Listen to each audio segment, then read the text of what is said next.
উসমানী বিমানবন্দর রয়েছে এখানে অ্যারোনটিক্যাল ইঞ্জিনিয়ারিং একটা সাবজেক্ট স্যার আপনি যদি খুলেন তারা খুব কৃতজ্ঞ থাকে। আমার কাছে ভালো মনে হয়েছিল, আমি ডিন ডক্টর রেজা সেলিমের সাথে কথা বলে আমরা এই বিষয়ে খোলারও সিদ্ধান্ত দিয়েছি।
টিচিং অ্যান্ড রিসার্চ ইউনিভার্সিটিতে পরিণত করব আল্লাহ।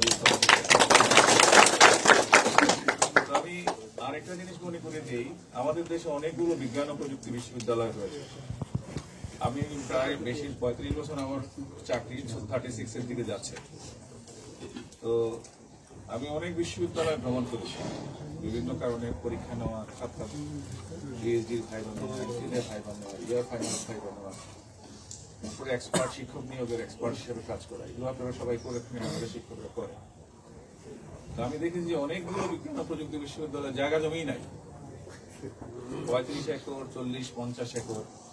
তো আল্লাহ রহমতে শাহজালাল বিজ্ঞান ও প্রযুক্তি বিশ্ববিদ্যালয়ের মোটামুটি জায়গাটা 320 একর একসাথে আছে এবং সুন্দরভাবে আছে। এটাকে ঠিকমতো যদি আমরা কাজে লাগাতে পারি, আমরা যদি আপনারা সবাই সহযোগিতা করেন,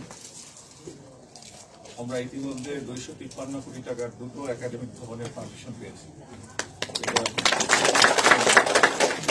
ভবনের 2টো স্কুল, 2টো ফ্যাকাল্টিকে আমরা 10 ভবনে নিয়ে আসতে পারলে আমাদের স্পেস সংকট একদম অনেক কমে যাবে। 2টো হল অলরেডি শুরু হয়েছে, একটা প্রশাসনিক ভবন এই ভবনের পিছনে অলরেডি শুরু হয়েছে। আগে আমরা অনেক কথাই বলছি, এটা হচ্ছে সেটা হচ্ছে ঠিক মতো শুরু হয় না। আমাদের এইগুলো সামনে নিয়ে আসতে, ইমপ্লিমেন্টেশনে আসতে অনেক পরিশ্রম করতে হয়েছে। আমাদের প্রশাসনের সবাই যে যারা আছে প্রচন্ড রকম দৌড়দৌড়ি করতে হয়েছে, দিয়েছে। এই জন্য আমরা চাই যে এই ভবনগুলো হওয়ার ক্ষেত্রে আপনাদের সহযোগিতা লাগবে। সততা, ন্যায় নিষ্ঠার সাথে যারা এই ভবনগুলো তৈরির সাথে জড়িত থাকবে তারা যেন কাজগুলো করতে পারে। এখানে এলাকাবাসীও যেন সাহায্য করে, ছাত্রছাত্রীরা তো সাহায্য করবেই, আমরা যারা শিক্ষক আছি, অফিসার আছি, কর্মচারী আছি, অ্যারোনটিক্যাল ইঞ্জিনিয়ারিং সহ এখানে কোনো সরকারি বিশ্ববিদ্যালয়ে অ্যারোনটিক্যাল ইঞ্জিনিয়ারিং নেই। আমাদের এখানে আইটির মেকানিক্যাল সবটা ভালো, তারপর মেকানিক্যাল ইঞ্জিনিয়ারিং আছে। অ্যারোনটিক্যাল ইঞ্জিনিয়ারিং এক ধরনের মেকানিক্যাল ইঞ্জিনিয়ারিং, গাড়ি বানানোর জায়গায় তারা এরোপ্লেন বানাবে। যেহেতু সরকারি বিশ্ববিদ্যালয়ের সাবজেক্টটা নেই, অনেকে সিলেটবাসী আমাকে বলেছিল যে উসমানী বিমানবন্দর রয়েছে এখানে অ্যারোনটিক্যাল ইঞ্জিনিয়ারিং একটা সাবজেক্ট স্যার আপনি যদি খুলেন তারা খুব কৃতজ্ঞ থাকে। আমার কাছে ভালো মনে হয়েছিল, আমি ডিন ডক্টর রেজা সেলিমের সাথে কথা বলে আমরা এই বিষয়ে খোলারও সিদ্ধান্ত দিয়েছি। ফার্মেসি, মাইক্রোবায়োলজি, বোটানি, জুলজি, তারপরে আমরা আইইআর করার সিদ্ধান্ত নিয়েছি। স্কুলটাকে শাহজালাল বিজ্ঞান ও প্রযুক্তি বিশ্ববিদ্যালয়ের স্কুল একটা উদ্ভট ধরনের স্কুলে রূপান্তরিত ছিল। এই স্কুলটাকে আমাদের নিজেদের ছেলেমেয়েরা বাইরে গিয়ে পড়ে। আমি দেখি ঢাকা বিশ্ববিদ্যালয়ের উদয় স্কুলে, ইউনিভার্সিটি ল্যাবরেটরি স্কুলে পড়ার জন্য মানুষ 10 লাখ টাকা ডোনেশন দিয়ে পড়তে চায়। স্যার আমি 10 লাখ টাকা দেবো, আগে এটা নিয়ম ছিল, যেহেতু তাদের নিজস্ব টাকায় চলতো, ডোনেশন গ্রহণ করে ভর্তি করতে আসনগুলো খালি থাকতো। তো এখানে হচ্ছে কি সব বাইরে চলে যাচ্ছে, এখানে স্টুডেন্ট পাওয়া যাচ্ছে। আমরা এটাকে উদ্যোগ নিয়েছি, আল্লাহ রহমতে যদি আমি সব ক্ষেত্রেই বললে আল্লাহ যদি সহায় হন, আমরা এটাকে ইনস্টিটিউট অফ এডুকেশন অ্যান্ড রিসার্চে রূপান্তরিত করে স্কুলটাকে ওই এডুকেশন অ্যান্ড রিসার্চের একটা ল্যাবরেটরি করব। ল্যাবরেটরি করে আমরা ফান্ডিং করে এটাকে দাঁড় করাবো, আল্লাহ যদি তৌফিক। এটারও একটা কমিটি হয়েছে আমাদের প্রফেসর নজরুল ইসলামের নেতৃত্বে, তো আশা করি এটাও হবে। তো আর সামনে আমাদের এখানে জানেন যে একজন শহীদ আছে রুদ্র সেন, আমরা তাদের বাড়িতে গিয়েছিলাম। সে তার বাবা ঢাকা ইউনিভার্সিটি থেকে অ্যাকাউন্ট মার্কেটিং এর মাস্টার্স, খুবই শুকিয়ে গেছে, খুব কান্নারত দেখলাম। ওর মা তো একদম কাঠ হয়ে গেছে, মনে হয় কোনো কিছু করতে পারে না। তো যাই হোক, আমরা বিশ্ববিদ্যালয় পরিবারের তরফ থেকে তাকে সামান্য কিছু ওই পরিবারকে সাহায্য দিয়েছি এবং আশ্বাস দিয়েছে একটা চাকরির, এখনো যদিও চাকরি হয় নাই, আমরা হাজী দানেশ বিশ্ববিদ্যালয়ের ভিসিকে রিকোয়েস্ট করে তার বোনকে কোনো একটা চাকরি দেওয়া যায় কিনা সেটা চিন্তা ভাবনার মধ্যে রয়েছে। তো আমরা রুদ্র সেনের আপনারও এক ধরনের যেটা যেভাবে হয় আমাদের ধর্মীয় দৃষ্টিতে মাত্রার কামনা করছে। আর সিলেটবাসীর ছোট্ট না একটা বিশাল দাবি। আমি যখন আসি, আমার বন্ধু এখানে সিলেটের উসমানী মেডিকেল থেকে পাশ করে ডাক্তার, সে বলতেছে তুমি যে বিশ্ববিদ্যালয়ে যাচ্ছ সেখানে তো হযরত শাহজালাল নামে কিছু নাই, আমাদের দাবি হচ্ছে হযরত শাহজালাল কর্নার করবা। শাহজালাল কর্নার করার উদ্যোগ নিয়েছি, আমাদের প্রফেসর জাহাঙ্গীর বিষয়টা নিয়ে কাজ করছেন। আর আমরা হযরত শাহজালাল নামে একটা এডুকেশনাল সেন্টার এবং একটা স্টাডি একটা সাবজেক্ট খোলার চিন্তা করতেছি, যাতে মনে রাখে যার নামে এই বিশ্ববিদ্যালয় তাকে যাতে মনে রাখে। তো আল্লাহ আমাদের সহায় হন সবাইকে। আমি একজন অভিজ্ঞ শিক্ষক, 35 বছর যাবৎ শিক্ষকতা করি। আমার অভিজ্ঞতা থেকে বলতেছি, যে কোনো একটা ভালো কাজ করতে হলে পরিবেশটাকে ঠিক রাখতে হবে। আমরা আশা করি আমরা সবাই মিলে এই সুন্দর শাহজালাল বিজ্ঞান ও প্রযুক্তি বিশ্ববিদ্যালয় এটাকে আরো সুন্দর করব। আমরা সবাই ঐক্যবদ্ধ থাকবো, এই বিশ্ববিদ্যালয়কে এগিয়ে নেব।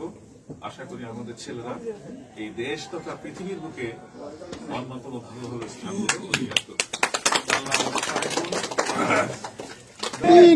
সাবি প্রবীর জন্মদিন, শুভ শুভ শুভ দিন, শুভ শুভ শুভ দিন, সাবি প্রবীর জন্মদিন।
আজ আমাদের আনন্দের দিন, ভালোবাসার দিন।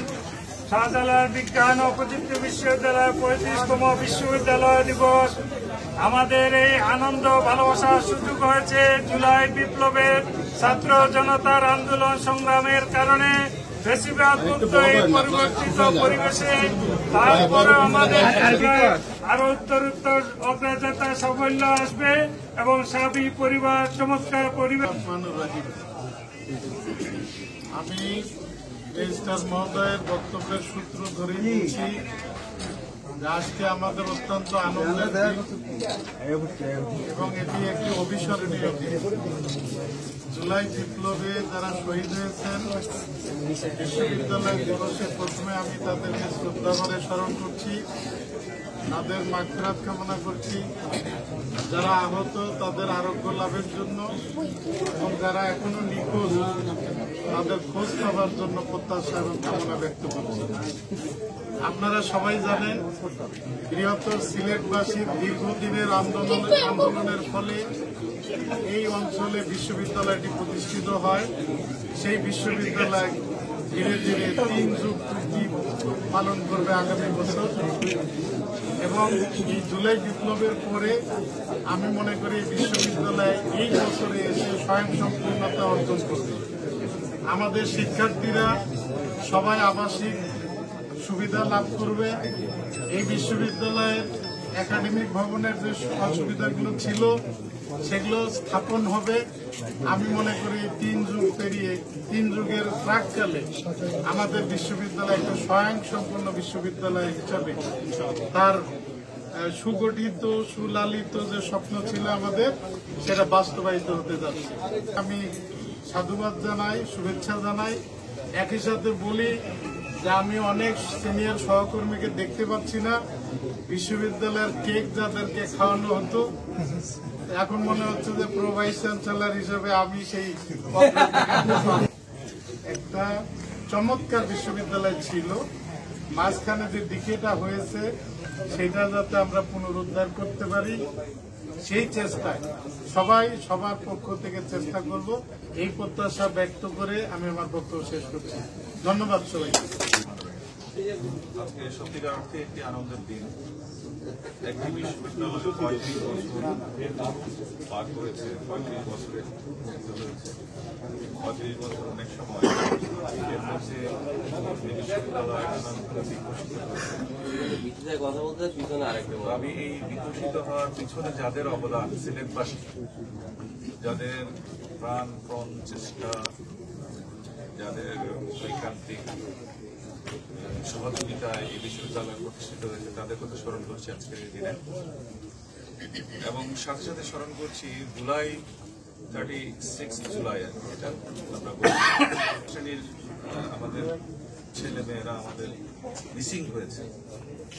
মিসিংদের কোনো হদিশ পাওয়া যায়নি। জাতিসংঘের রিপোর্ট মিসিংদের কথা ব্যাপক ভুলে যাতে হাজার হাজার তাদের ঠিকানা পাওয়া যায়নি। যারা শহীদ, আহত এবং মিসিং তাদের প্রতি সমবেদনা এবং দোয়া, যারা শহীদ হয়েছে তাদের জন্য দোয়া ছাড়া আমাদের কিছু করার নাই। আমরা তাদের জন্য ব্যস্ত কামনা করছি, দোয়া করছি তাদের জন্য। তাদের এই আন্দোলনের পার্টিটা এ বনাম বি ইলেকশন, রাতের অন্ধকারে আরেকটা ইলেকশন একাই করেছে। তো এটা আসলে আমি জার্মানি অ্যাম্বাসেডরের সাথে একদিন একটা প্রোগ্রামে বসছিলাম, আমাদের জার্মান ফেরত সমিতি আছে ওদেরকে নিয়ে বলছিলাম। উনি বলছেন যে এই ধরনের তোমাদের দেশে এই ধরনের কাজগুলো সে খুব আশ্চর্যজনক। সে বলছে কোন সামরিক গভর্নমেন্টও এই ধরনের নিকলিয়া কাজ করতে পারে না। এর চেয়ে বড় ফ্যাসিজম আপনি চিনতে না। আমাদের দুর্ভাগ্যজনকভাবে এ ধরনের একটা ফ্যাসিস্ট জনগোষ্ঠী যারা ক্ষমতায় থেকে তাদের নিজেদের লোককেও তারা মেরেছে। তো কথা বললে তাদেরকে আয়না করে পাঠিয়ে। তো আল্লাহ আমাদের সহায় হয়েছেন, আমরা ফিরে এসেছি, আমরা কথা বলতে পারছি, আমাদের ছেলেমেয়েরা আবার পড়াশোনায় মনোযোগ দিচ্ছে। ছেলেমেয়েদের লক্ষ্য করতে হবে যে পড়াশোনায় কিন্তু মনোযোগ দিতে হবে। উঠফাট করে যে কোনো জিনিস আনরেস্ট করে বন্ধ করে দিলে, মানববন্ধন করে দিলে বিশ্ববিদ্যালয়ের পড়াশোনা গবেষণা পরিবেশ যাতে ক্ষতিগ্রস্ত না হয়। কোথাও কোনো ত্রুটি থাকলে আমাদের ছাত্র উপদেষ্টা মহোদয় আছেন, ডক্টর মহোদয় আছেন, প্রভোস্টবৃন্দ আছেন, বিভাগীয় প্রধানবৃন্দ আছেন, সর্বোপরি ডিনবৃন্দ আছেন, আমাদের অফিসিয়াল যারা আমরা আছি, আমরা সবাই আছি, সবাই মিলে সমাধান করি। আমাদের খেয়াল রাখতে হবে 35 বছরের এই বিশ্ববিদ্যালয়টাকে সত্যিকার অর্থে সেন্টার অফ এক্সিলেন্স হিসেবে গড়ে তুলতে হবে। সেন্টার অফ এক্সিলেন্স হচ্ছে একটা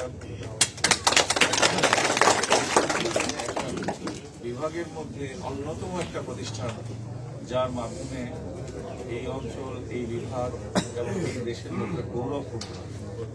যে বিষয়ে যেখানেই যারা কোনো কিছু জানতে চাইবে আমাদের এখান থেকে তারা তথ্য নিতে পারবে।